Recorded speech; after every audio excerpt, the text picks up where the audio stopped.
এখন করব সন্দেশ, আপনারা দেখতে থাকুন। আচ্ছা, প্রথমে আমি ঘি দিচ্ছি।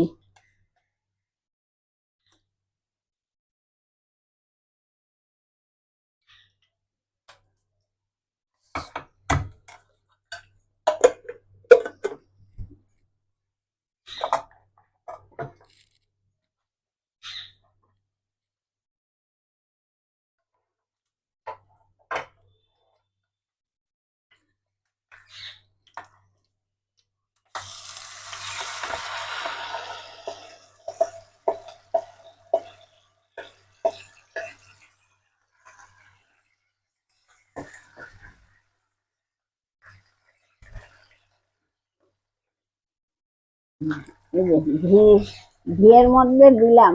এটা কি দিয়েছি এখন বলছি না, পরে বলবো। আগে এটা হয়ে যাক। এই যে এটা এখন হচ্ছে, এটা একটু শুকোবে, এখন শুকোতে হবে। এখানে আমার আছে আখরোট, কাজু আর খোয়া ক্ষীর, আর এখানে আছে চিনি, আর দেব এলাচের গুঁড়ো। এই যে এখানে আছে, ব্যাস এইগুলোই লাগবে। কিসের সন্দেশ সেটা পরে শেষে বলবো, দেখতে থাকুন।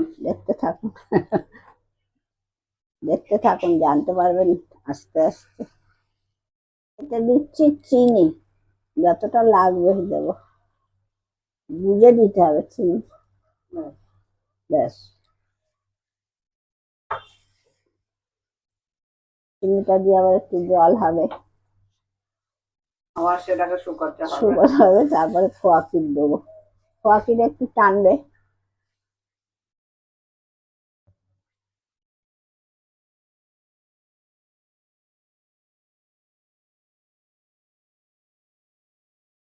দিচ্ছি খোয়া ক্ষীরটা।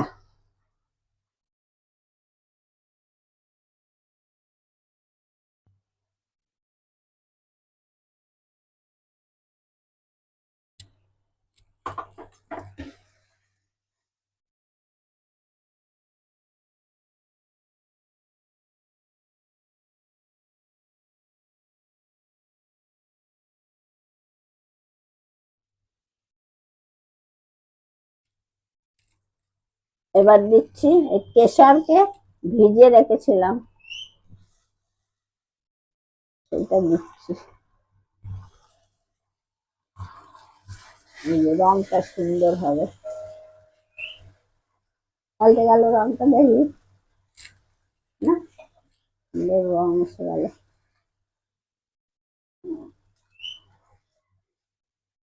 শুকোবে।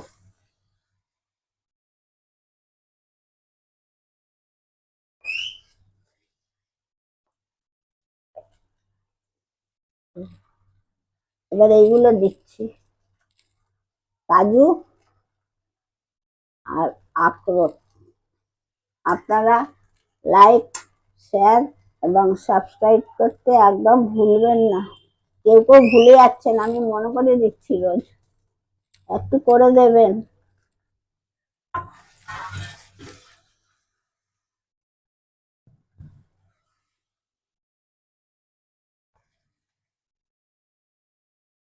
এলাচ গুঁড়ো দিচ্ছি,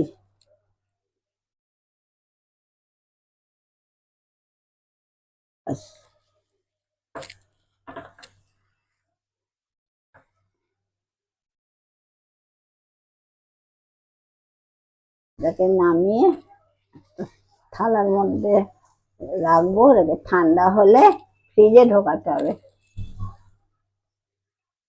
এবার এটা কিসের হলো বলে দিই, এবার তো নামাবো।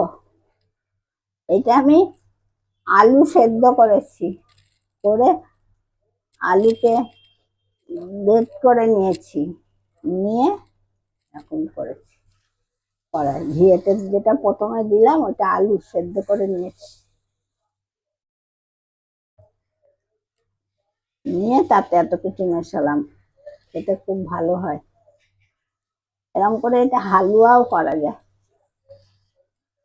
আলুর হালুয়া হবে। এবার হয়ে গেছে, বন্ধ করে দিচ্ছি।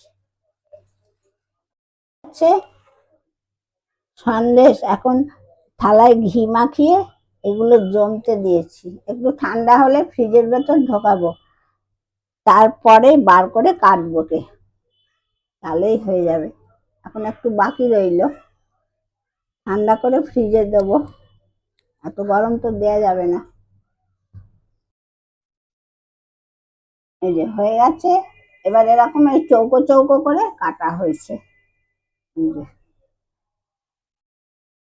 থালার মধ্যে আছে, হয়ে গেছে আলুর সন্দেশ।